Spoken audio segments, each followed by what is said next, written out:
اعوذ باللہ من الشیطان الرجیم بسم اللہ الرحمن الرحیم قال اللہ تعالی فی سورۃ مریم کلا سنکتب ما یقول ونمد له من العذاب مدا وقال عز وجل فی سورۃ التکاثر کلا سوف تعلمون ثم کلا سوف تعلمون وقال عز وجل فی سورۃ البقرہ وقالوا لن يدخل الجنۃ الا من کان ھودا او نصارا تلک امانیہم قل ہاتوا برہانکم ان کنتم صادقین۔ صدق اللہ العظیم۔ رب اشرح لی صدری ویسر لی امری واحلل عقدۃ من لسانی یفقہوا قولی رب یسر ولا تعسر وتمم بالخیر آمین یا رب العالمین۔ لسان القرآن 2024 کورس کے 58ویں لیکچر میں آپ کی خدمت میں حاضر ہوں، اور آج کے لیکچر کے لیے میں نے آپ کے سامنے قرآن مجید کے 3 مقامات سے 4 آیات تلاوت کی ہیں۔ ایک آیت سورہ مریم کی ہے، 2 آیات سورۃ التکاثر سے، اور ایک آیت جو ہے وہ سورۃ البقرہ سے آپ کے سامنے پڑھی گئی ہے۔ ان آیات سے انشاءاللہ تعالی ہم اپنے آج کے لیکچر کا ٹاپک جو ہے وہ فائنل کرنے والے ہیں۔ تو پہلے چیک کرتے ہیں جی پہلی آیت کو۔ سورہ مریم میں آپ دیکھ رہے ہیں اللہ تعالیٰ ارشاد فرما رہے ہیں کلا سنکتب ما یقول۔ لفظ پر غور کیجئے گا، سنکتبو، یہ 2 لفظ ہیں جی، ایک ہے سین اور ایک ہے نکتبو۔ تو نکتبو میں امید کرتا ہوں کہ آپ پہچان لیں گے، یہ فعل مضارع جمع متکلم کا صیغہ ہے، کاف تابا حروف مادہ ہیں، اور باب نون سے استعمال ہوتا ہے جی، کتبہ یکتبو، بنیادی معنی اس کے لکھنے کے ہوتے ہیں۔ تو نکتبو کے معنی اگر ہم دیکھیں فعل مضارع کے طور پہ، تو میں نے جیسے کہ آپ کو بتایا ہوا ہے کہ فعل مضارع کے معنی جو ہیں ہم وہ حال اور مستقبل دونوں میں کر سکتے ہیں۔ تو ہم ترجمہ کچھ یوں کر سکتے ہیں نکتبو کا، ہم لکھتے ہیں، ہم لکھ رہے ہیں، یا ہم لکھیں گے۔ نکتبو کے ساتھ سین آپ کو نظر آ رہا ہے۔ اب جب سین لگ جاتا ہے فعل مضارع کے ساتھ، تو پوائنٹ اصل میں یہ ہے نوٹ کروانا کہ فعل مضارع کے ساتھ جب بھی سین استعمال ہوتا ہے تو صورت میں فعل مضارع کا ترجمہ صرف مستقبل میں ہی کیا جا سکتا ہے۔ تو ایک پوائنٹ آپ کو یہ پتہ چل گیا کہ فعل مضارع کے ساتھ شروع میں جب سین لگے گا تو فعل مضارع کا ترجمہ صرف مستقبل میں ہوگا۔ اب سورۃ التکاثر کی ان 2 آیات کو دیکھیں جو ایک ہی آیت ہے، 2 مرتبہ ریپیٹ ہوئی ہے، کلا سوف تعلمون ثم کلا سوف تعلمون۔ تو یہاں پر نوٹ کریں تعلمون فعل مضارع ہے، اور فعل مضارع کا یہ کون سا صیغہ ہے؟ جمع مذکر حاضر کا صیغہ ہے، اونا کی آواز ہے اور علامت مضارع تا ہے۔ تو ہم جانتے ہیں کہ اونا کی آواز فعل مضارع کی گردان میں ہمیں 2 جگہ پر ملتی ہے، جمع مذکر غائب، جمع مذکر حاضر، یعنی اونا کی آواز جمع مذکر کی آواز ہے فعل مضارع میں، غائب اور حاضر کا فیصلہ ہم کرتے ہیں علامت مضارع سے۔ تو تا بتاتی ہے کہ یہ حاضر کا صیغہ ہے۔ اب تعلمون سے پہلے سوفا لگا ہوا ہے، تو جب فعل مضارع کے ساتھ سوفا لگ جاتا ہے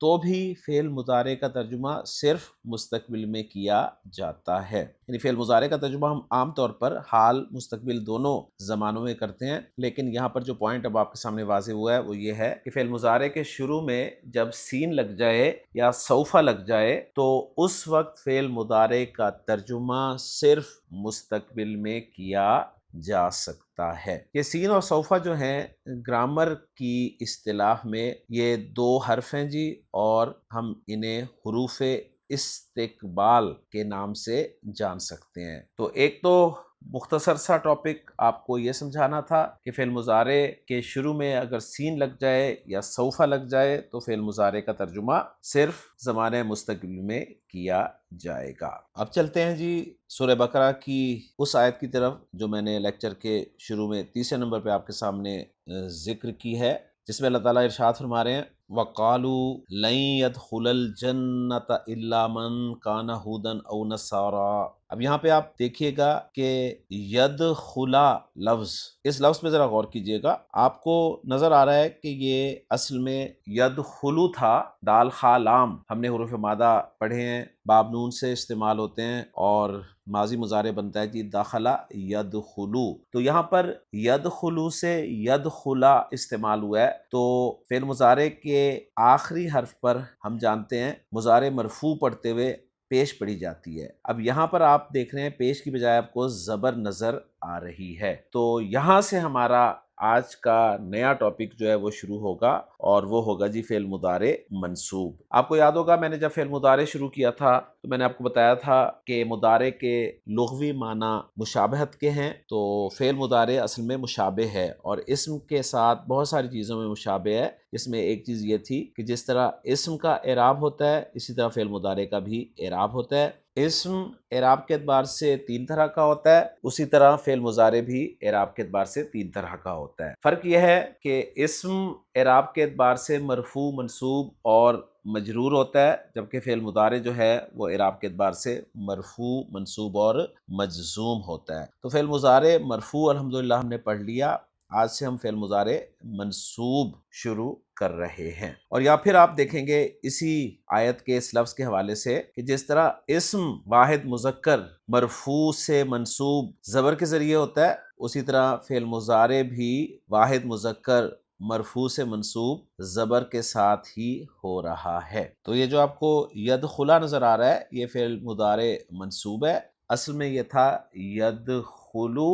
اب یہ مرفوع سے منصوب کیسے ہوا؟ آپ یہ بھی نوٹ کر رہے ہوں گے کہ اس آیت میں یدخلا سے پہلے ایک حرف ہے لن، تو آپ کو سمجھ آ گیا ہوگا کہ یہ اس لفظ لن کی وجہ سے ہی کچھ ہوا ہے۔ تو اب ہم تفصیل سے پڑھتے ہیں جی۔ پہلی بات تو یہ کہ فعل مضارع جب مرفوع سے منصوب ہوتا ہے تو فعل مضارع کی گردان کے جو صیغے ہیں 14 صیغے، ان میں کیا تبدیلی واقع ہوتی ہے، اور دوسرے وہ کیا وجوہات ہیں جن کی بنا پر فعل مضارع جو ہے وہ مرفوع سے منصوب ہوتا ہے۔ اور یہاں بھی مشابہت پائی جائے گی اسم کے ساتھ کہ جس طرح اسم مرفوع سے منصوب کسی نہ کسی وجہ سے ہوا تھا، یعنی کچھ حروف تھے جن کے آنے سے اسم جو ہے وہ مرفوع سے منصوب ہوا تھا۔ ان آیا تھا تو آپ نے دیکھا تھا کہ مبتدا جو ہے وہ مرفوع سے منصوب ہو گیا تھا، ما حجازیہ داخل ہوا تھا تو خبر جو تھی جملہ اسمیہ کی وہ مرفوع سے منصوب ہو گئی تھی، اور اس طرح اور وجوہات تھی۔ تو فعل مضارع بھی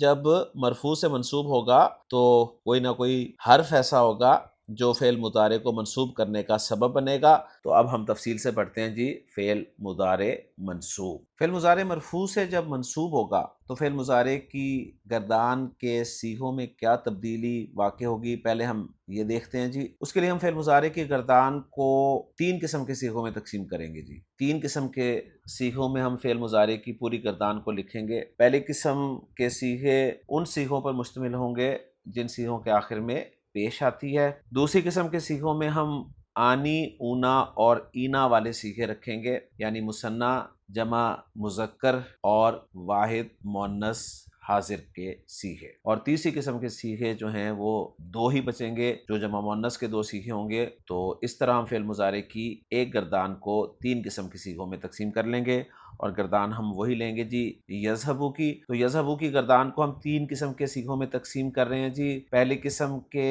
وہ صیغے ہوں گے جن کے آخر میں پیش آئے گی، تو یذہبو، تذہبو، تذہبو، اذہبو، نذہبو، یہ 5 صیغے ہو گئے۔ دوسری قسم کے صیغے جو ہیں یہ وہ صیغے ہوں گے جن کے آخر میں آنی، اونا اور اینا کی آوازیں آئیں گی، اور آپ جانتے ہیں کہ آنی کی آواز جو ہے یہ مثنیٰ کی صیغوں میں آتی ہے، لہٰذا یذہبانی، تذہبانی، تذہبانی، تذہبانی، یعنی 3 مرتبہ تذہبانی ہو جائے گا۔ اور اونا کی آواز ہمیں جمع مذکر کے 2 صیغوں میں ملتی ہے، یذہبونا، تذہبونا، اور اینا کی آواز ہمیں پوری گردان میں صرف ایک جگہ پہ ملتی ہے، واحد مؤنث حاضر کے صیغے میں، تو وہ صیغہ ہوگا جی تذہبینا۔ تو دوسری قسم کے صیغوں میں ہمارے پاس جی آنی، اونا اور اینا کے صیغے آ گئے، اور تیسری قسم کے صیغوں میں ہمارے پاس 2 ہی صیغے بچے ہیں جمع مؤنث کے، وہ ہوں گے جی یذہبنا اور تذہبنا۔ تو اب میں ان تینوں قسم کے صیغوں کو آپ کے سامنے منسوب کر کے دکھا رہا ہوں۔ پہلی قسم کے صیغے جن کے آخر میں آپ دیکھ رہے ہیں پیش ہے، تو بالکل اسی طرح جس طرح اسم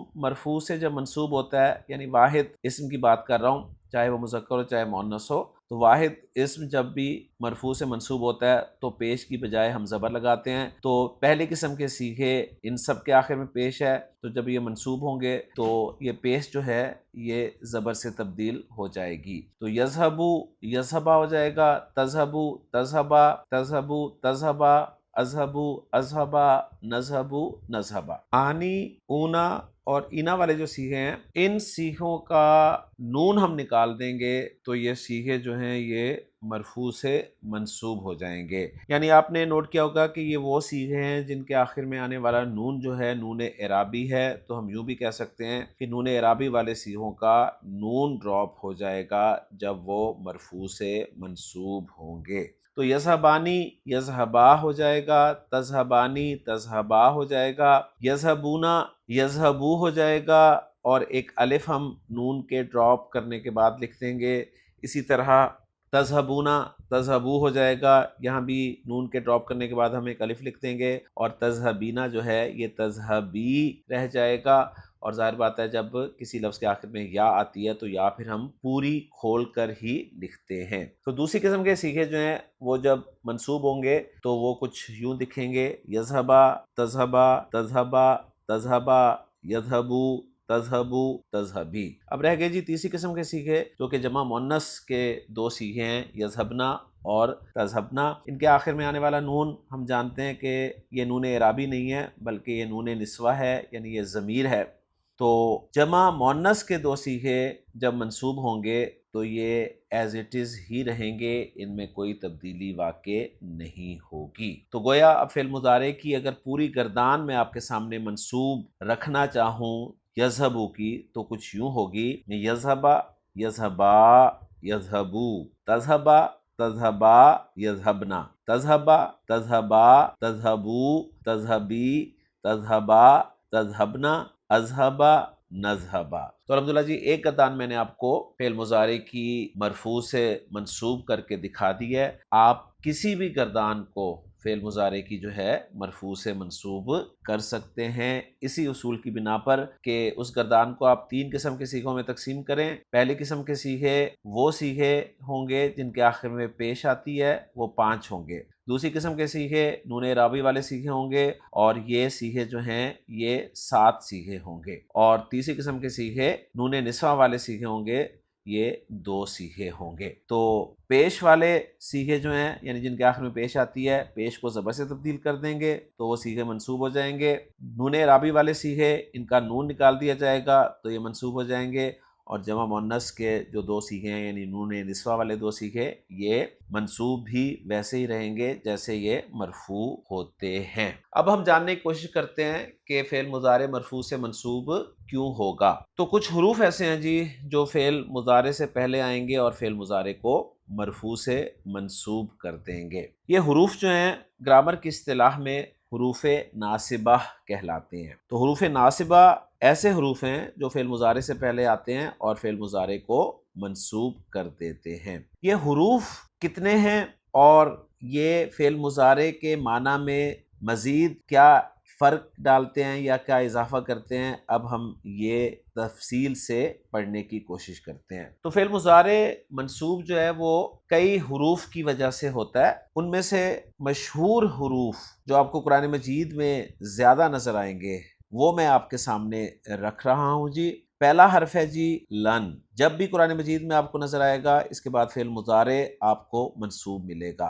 دوسرا حرف ہے ان، یہ جب بھی آپ کو نظر آئے گا اور اس کے بعد فعل مضارع نظر آئے گا تو فعل مضارع آپ کو منصوب ملے گا۔ تیسرا حرف ہے کئی، یہ بہت کم قرآن مجید میں استعمال ہوا ہے لیکن جہاں بھی آپ کو قرآن مجید میں نظر آئے گا اس کے بعد فعل مضارع آپ کو منصوب نظر آئے گا۔ اس کے بعد چوتھا حرف ہے جی لام، اور یہ لام زیر والا ہے اور اس لام کا نام ہے جی لام کئی۔ اس کو لام کئی کیوں کہتے ہیں اس پہ تفصیل سے ابھی ہم بعد میں بات کریں گے جب ایک ایک حرف کو ہم پڑھیں گے۔ ابھی صرف اسلام کا نام آپ کو پتہ ہونا چاہیے کہ اسلام کا نام ہے جی لام کئی۔ اور پانچواں حرف جو فعل مضارع کو منصوب کرے گا وہ ہے جی حتی۔ تو حتی آپ کو قرآن مجید میں نظر آئے گا اور اس کے بعد فعل مضارع ہوگا تو فعل مضارع آپ کو منصوب ملے گا۔ تو اب میں ایک ایک کر کے آپ کو تفصیل سے ان حروف کے بارے میں مزید کچھ بتاتا ہوں۔ تو پہلا حرف ہے جی لن جو فعل مضارع کو منصوب کرتا ہے۔ پہلی بات تو نوٹ کر لیں اس حرف کے بارے میں کہ یہ حرف صرف اور صرف فعل مضارع کے ساتھ ہی استعمال ہوتا ہے، یعنی نہ تو یہ فعل ماضی کے ساتھ استعمال ہوتا ہے اور نہ ہی یہ آپ کو اسم کے ساتھ استعمال ہوتا ہوا نظر آتا ہے۔ تو رزلٹ یہ نکلا کہ قرآن مجید پڑھتے ہوئے جب بھی آپ کو لن حرف نظر آئے گا اس کے بعد ہمیشہ فعل مضارع ہی نظر آئے گا، اور فعل مضارع اعراب کے اعتبار سے کیا نظر آئے گا؟ منصوب۔ تو پہلا حرف ہے جی لن، جو فعل مضارع کو منصوب کرنے کے لیے استعمال ہوتا ہے۔ اب یہ فعل مضارع میں معنوی تبدیلی کیا پیدا کرتا ہے یا کیا تبدیلی لاتا ہے وہ میں آپ کو بتاتا ہوں۔ یہ فعل مضارع میں ایک تو زوردار نفی پیدا کرتا ہے، یعنی یہ نفی کے لیے استعمال ہوتا ہے، لیکن وہ نفی جو ہے وہ عام نفی نہیں ہوتی بلکہ زوردار نفی ہوتی ہے۔ اور دوسرے، یہ فعل مضارع کے معنی مستقبل میں لے جاتا ہے، یعنی جب بھی لن فعل مضارع کے ساتھ استعمال ہوگا تو اس وقت فعل مضارع کا ترجمہ آپ حال میں نہیں کر سکیں گے بلکہ فعل مضارع کا ترجمہ صرف مستقبل میں ہوگا۔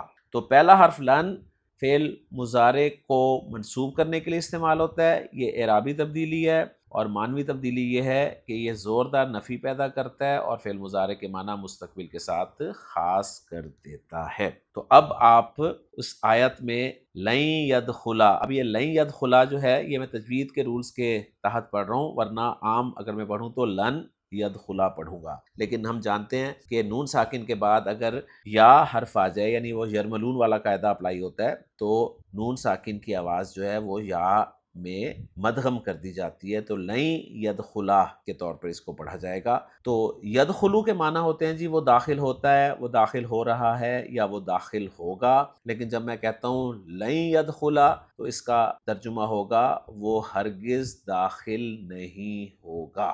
تو میں امید کرتا ہوں کہ آپ کو بات سمجھ میں آ گئی ہوگی۔ میں زیادہ ایگزامپلز نہیں دوں گا، قرآن مجید میں آپ کو بہت ساری ایگزامپلز مل جائیں گی۔ ایک ایگزامپل میں آپ کو سورۃ البقرہ سے اور دیتا ہوں، جیسا کہ آپ اسکرین پہ دیکھ رہے ہیں، اللہ تعالیٰ ارشاد فرما رہے ہیں کہ فَإِن لَمْ تَفْعَلُوا وَلَن تَفْعَلُوا۔ تو پہلی بات تو نوٹ کریں کہ لن آپ کو نظر آ گیا حرف، تو اس کے بعد فعل مضارع ہی ہوگا اور کچھ ہو ہی نہیں سکتا۔ تو آگے فعل مضارع ہے تفعلوا، اور یہ آپ کو پتہ ہے کہ فعل مضارع لن کی وجہ سے مرفوع سے منصوب ہو جاتا ہے، اور فعل مضارع کی گردان کا کون کون سا سیغہ کس کس طرح سے منصوب ہوتا ہے۔ تو تفعلوا آپ کو اندازہ ہو گیا ہوگا کہ یہ نون اعرابی والا سیغہ ہے، یعنی یہ اصل میں تھا تفعلون، اس کا نون نکل گیا اور اس لیے آپ کو ایک الف جو ہے وہ نون کے نکلنے کے بعد نظر آ رہا ہے۔ تو لن تفعلوا کا ہم ترجمہ یہاں پر کریں گے تم ہرگز نہیں کر سکو گے یا ہرگز نہیں کرو گے۔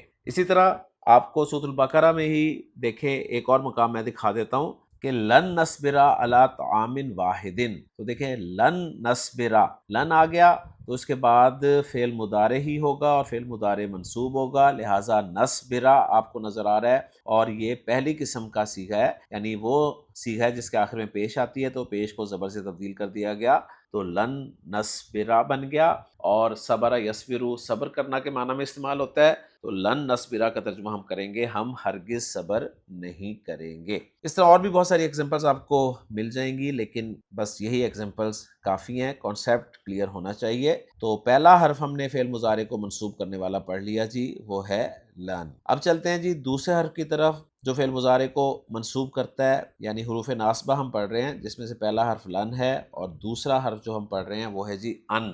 ان جو ہے یہ آپ کو قرآن مجید میں ماضی سے پہلے بھی ملے گا، یہ آپ کو قرآن مجید میں کسی دوسرے حرف سے پہلے بھی مل جائے گا۔ گویا رزلٹ نکلا کہ ان حرف جو ہے یہ مضارع کے ساتھ خاص نہیں ہے، یہ آپ کو ماضی کے ساتھ بھی مل سکتا ہے اور کسی دوسرے کلمہ کے ساتھ بھی مل سکتا ہے۔ ہم یہاں پر اس کا استعمال مضارع کے ساتھ دیکھ رہے ہیں، تو اب ہم بات یہ کریں گے کہ ان کے بعد جب بھی فعل مضارع ہوگا، ان کے بعد جب بھی فعل مضارع آپ کو نظر آئے گا تو فعل مضارع آپ کو منصوب نظر آئے گا، اور ان جو ہے یہ فعل مضارع میں جو معنوی تبدیلی پیدا کرے گا اس کو سمجھ لیجئے، یہ فعل مضارع کے ساتھ مل کر مصدر کے معنی دے گا۔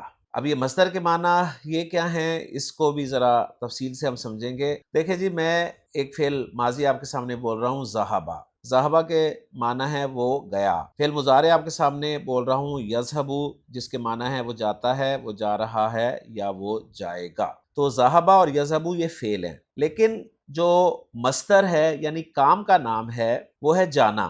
جانا کی عربی جو ہے وہ ہمیں ڈکشنری بتائے گی. تو جب ہم ڈکشنری کھولتے ہیں، جیسے میں آپ کے سامنے خان صاحب کی ڈکشنری کھول رہا ہوں جی، دیکھیے آپ، زال ہا با فتح یفتح سے استعمال ہوتا ہے. تو ذہبہ ماضی بھی لکھا ہوا ہے، یذہب مضارع بھی لکھا ہوا ہے، اور آگے اس کا مصدر لکھا ہوا ہے ذہابن. اب یہ جو آگے جانا لکھا ہوا ہے نا، یہ جانا ذہابن کے معنی ہے، یعنی ذہاب کے معنی ہوتے ہیں جانا. ذہابہ کے معنی ہے وہ گیا، یذہبو کے معنی ہے وہ جاتا ہے یا وہ جا رہا ہے یا وہ جائے گا. لیکن وہ جو جانا لفظ ہے، یعنی کام کا نام ہے جسے گرامر میں مصدر کہتے ہیں، اس کی عربی ہے ذہاب. اور مصدر کو میں نے آپ کو پہلے ہی بتایا ہوا ہے کہ ڈکشنری میں عام طور پہ منصوب لکھا جاتا ہے. تو ان جو ہے یہ فعل مضارع کے ساتھ مل کر مصدر کے معنی دیتا ہے، تو گویا یہ جانا کے معنی میں استعمال ہوگا.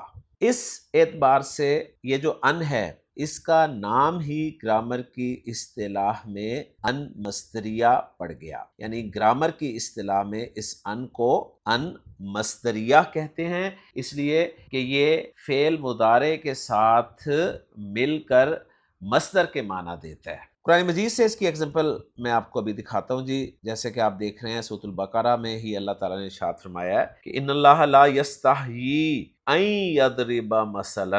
اب یہاں پر دیکھیں، آپ کو ان نظر آیا، ان کے بعد آپ کو فعل مضارع ہی نظر آ رہا ہے یضرب. اور فعل مضارع ظاہر بات آپ پہچان رہے ہیں ماشاءاللہ، علامت مضارع آپ کو نظر آ رہی ہے، اور علامت مضارع کے علاوہ 3 روٹ لیٹرز یہ ہیں، ضاد را با. تو ضرب یضرب سے یہ یضربا ہوا ان مصدریہ کی وجہ سے، اور این یضربا اس کے معنی ہم کرنا چاہیں تو کچھ یوں کریں گے، مارنا. اور آگے چونکہ اس کے مفعول جو ہے وہ مثلا مثال آ رہا ہے، تو میں آپ کو پہلے بھی غالباً بتا چکا ہوں کسی لیکچر میں کہ ضرب یضرب جب مثال کے ساتھ استعمال کیا جاتا ہے تو اس وقت اس کے معنی ہوتے ہیں مثال بیان کرنا. تو یہاں پر این یضربا کے معنی ہم کریں گے بیان کرنا، مارنا. یعنی اگر الگ سے لکھا ہوتا این یضربا تو ہم بالکل یہی معنی کرتے، مارنا. لیکن چونکہ آگے اس کا مفعول مثلا آ رہا ہے تو اس لیے ہم ترجمہ بیان کرنا یہاں پر کریں گے. اب دیکھیں، مارنا یا بیان کرنا یہ نہ فعل ماضی ہے نہ فعل مضارع ہے، بلکہ یہ مصدر ہے، یعنی کام کا نام ہے. تو ثابت ہو گیا کہ ان جب فعل مضارع کے ساتھ استعمال ہوتا ہے تو یہ فعل مضارع کے ساتھ مل کر مصدر کے معنی دیتا ہے. اس کی ایک ایگزامپل اور میں آپ کو سورۃ البقرہ سے ہی دیتا ہوں تو آپ کو بات 100% سمجھ میں آ جائے گی. وَإِذْ قَالَ مُوسَىٰ لِقَوْمِهِ يَا قَوْمِ إِنَّ اللَّهَ يَأْمُرُكُمْ أَن تَذْبَحُوا بَقَرَةً. تو ذرا نوٹ کریں، ان آپ کو نظر آ گیا اور ان کے بعد آپ کو تذبحوا نظر آ رہا ہے جو کہ فعل مضارع ہے، اور فعل مضارع منصوب نظر آ رہا ہے. اور صیغہ کون سا ہے؟ یہ وہ صیغہ ہے جس کا نون اعرابی گرا ہوا ہے، یعنی تذبحون تھا، دال با ہا حروف مادہ، با فتح یفتح، ذبح یذبح، اور مصدر ہے اس کا جی ذبحن، کسی جاندار کا گلا کاٹنا یعنی ذبح کرنا. خان صاحب کی ڈکشنری میں آپ کو یہی نظر آ رہا ہے. تو تذبحون کے معنی تھے جی تم ذبح کرتے ہو، تم ذبح کر رہے ہو، تم ذبح کرو گے. اور آگے بقرۃ کو بھی اگر ہم بطور مفعول شامل کریں تو ترجمہ ہم کریں گے تذبحون بقرۃ کا، کہ تم ایک گائے ذبح کرتے ہو، تم ایک گائے ذبح کر رہے ہو، یا تم ایک گائے ذبح کرو گے. اب ان کے ساتھ جب تذبحون بقرۃ استعمال ہوگا تو تذبحون جو ہے اس کا نون اعرابی ڈراپ ہو جائے گا، تو یہ بچ جائے گا جی تذبحو، اور ہمارا ٹیکسٹ کچھ یوں ہمارے سامنے آئے گا، ان تذبحو بقرۃ. اور ان تذبحو بقرۃ کا ہم ترجمہ مصدر کے حوالے سے کچھ یوں کر سکیں گے، تمہارا ایک گائے کو ذبح کرنا. اب آپ کہیں گے کہ یہاں پر تمہارا کہاں سے آ گیا؟ تو تذبحو میں تمہارا ہی کا تو مفہوم ہے، اور اگر بقرہ کے بغیر ان تذبحو کا ترجمہ کریں تو ترجمہ کچھ یوں ہوگا، ذبح کرنا. ٹھیک ہے، اب ظاہر بات ہے، اب ذبح کرنا کس کا ذبح کرنا؟ تو تمہارا ذبح کرنا، اس کا ذبح کرنا، ان کا ذبح کرنا، یہ ہمیں صیغے کے ذریعے پتہ چلے گا. تو ان تذبحوا بقرۃ، تمہارا ایک گائے کو ذبح کرنا. امید ہے بات آپ کو سمجھ میں آ رہی ہوگی. اب یہاں پر ایک چھوٹا سا پوائنٹ میں آپ کے سامنے اور واضح کر دوں، ہم اردو والے جو ہیں وہ ان کا ترجمہ عام طور پر کہ لفظ کے ساتھ کرتے ہیں. یعنی اگر اس آیت کا ترجمہ میں آپ کے سامنے رکھنا چاہوں نا تو کچھ یوں کروں گا کہ ان اللہ یأمرکم، بے شک اللہ تمہیں حکم دیتا ہے، ان کہ تذبحوا بقرۃ، تم ذبح کر دو کوئی ایک گائے۔ اب یہ ایک لفظی ترجمہ ہے، لیکن جب ہم اس کو بامحاورہ ترجمے میں لائیں گے اور ان کا ترجمہ کہ کی بجائے مصدری معنی کے حوالے سے کریں گے تو کچھ یوں ترجمہ ہوگا کہ بے شک اللہ تمہیں ایک گائے کو ذبح کرنے کا حکم دیتا ہے۔ تو میں نے بڑی تفصیل کے ساتھ آپ کے سامنے ان مصدریہ کو رکھ دیا جی۔ انشاءاللہ تعالی اس ان مصدریہ کے حوالے سے مزید کچھ پریکٹس کریں گے جی اگلے لیکچر میں۔ میں اپنے لیکچر کو یہیں پر ختم کر رہا ہوں، دہراتے ہوئے یہ بات کہ فعل مضارع جو ہے وہ مرفوع سے منصوب بھی ہوتا ہے۔ جب فعل مضارع منصوب ہوتا ہے تو فعل مضارع کی گردان کے وہ صیغے جن کے آخر میں پیش آتی ہے وہ پیش زبر سے تبدیل ہو جاتی ہے۔ آنی، اونا، اینا والے وہ صیغے جن کا نون اعرابی ہوتا ہے وہ نون اعرابی ڈراپ ہو جاتا ہے، اور جمع مؤنث کے دو صیغے جن کا نون اعرابی نہیں بلکہ نون نسوہ ہوتا ہے، یعنی وہ ضمیر نون ہوتی ہے، ان کا کچھ بھی ڈراپ نہیں ہوتا۔ فعل مضارع کو منصوب کرنے والے حروف جو ہیں وہ حروف ناصبہ کہلاتے ہیں، اور ہم نے 5 حروف ناصبہ جو ہیں وہ پڑھنے ہیں: لن، ان، کئی، لام کئی اور حتی، جن میں سے 2 میں نے آپ کو آج کے لیکچر میں پڑھا دیے ہیں۔ ایک ہے لن جو کہ صرف اور صرف فعل مضارع کے ساتھ استعمال ہوتا ہے، زوردار نفی پیدا کرتا ہے فعل مضارع میں، اور فعل مضارع کے معنی مستقبل کے ساتھ خاص کر دیتا ہے۔ دوسرا حرف ان ہے جو کہ فعل ماضی کے ساتھ بھی استعمال ہوتا ہے اور دوسرے کلمات کے ساتھ بھی استعمال ہوتا ہے، لیکن جب یہ فعل مضارع کے ساتھ استعمال ہوتا ہے تو فعل مضارع کو ایک تو منصوب کرتا ہے اور فعل مضارع کے ساتھ مل کر مصدر کے معنی دیتا ہے، لہٰذا اس اعتبار سے اس ان کو ان مصدریہ کا نام دیا جاتا ہے۔ ہمارے ہاں اردو میں عام طور پر ان مصدریہ کا ترجمہ کے ساتھ کیا جاتا ہے، لیکن میں نے آپ کو دونوں طرح سے ترجمہ کرنے کا طریقہ سکھایا ہے۔ انشاءاللہ تعالیٰ اگلے لیکچر میں ان کی مزید پریکٹس کے ساتھ آپ سے ملاقات ہوگی۔ اجازت دیجیے۔ سبحانک اللہم و بحمدک، اشہد ان لا الہ الا انت، استغفرک و اتوب الیک۔